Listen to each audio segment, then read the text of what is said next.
morning mga kabro. For today's vlog, namiming with Polly tayo. So try natin kung makakahuli tayo. Meron po akong dalawang rod. Nakasit up na ron. And that one. Okay. So try natin kung makakahuli tayo ng malaki. Okay. Dito ko po kayo mamaya. Babay muna.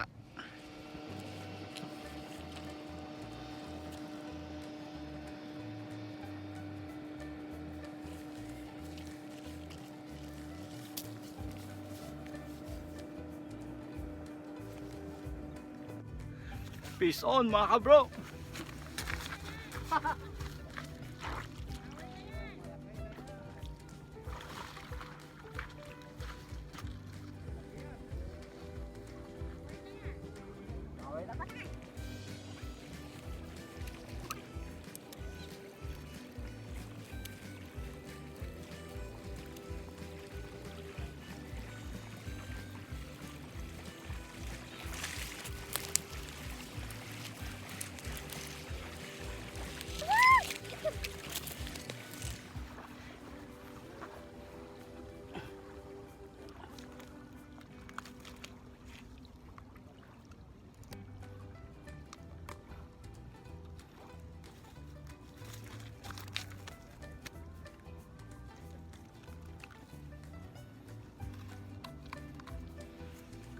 Huli po tayo.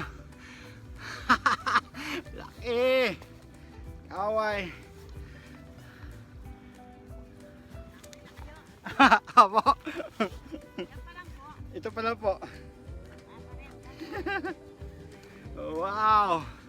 Pangulam na.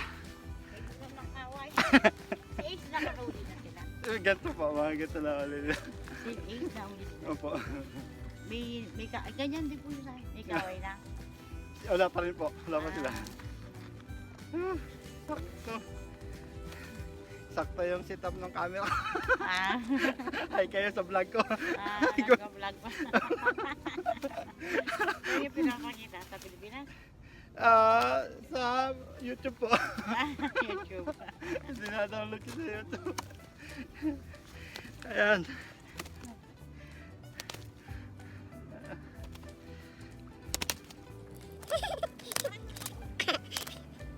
Dito po yan, dito po yan.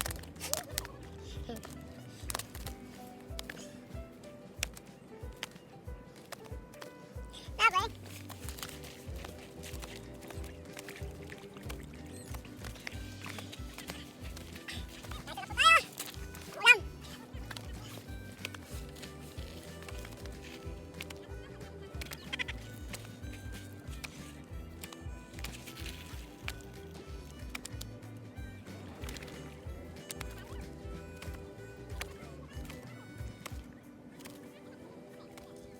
Ayun mga kabro.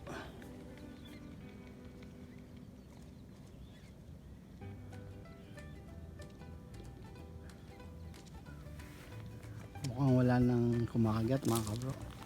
Uwian na to. Tsaka mababaw na rin po yung tubig. Ayan o.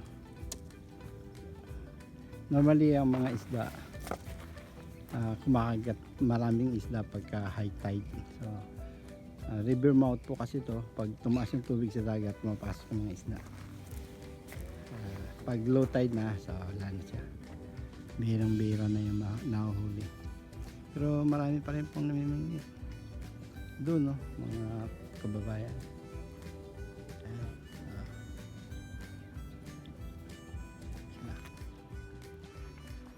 Pakap na po siguro ako, tama na muna, at least may huli ng isang malaki.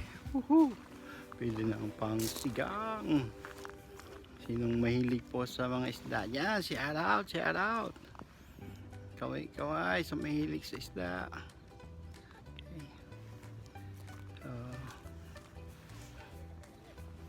Okay. Okay. So pakap ko na po yung dalawang rod ko. And uwi muna tayo. Drive na naman ng about 15 minutes. So itong lugar po na to is Kayapoy. Marami talaga ng isda rito. So hanggang dito na lang. Bye bye!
Ayun.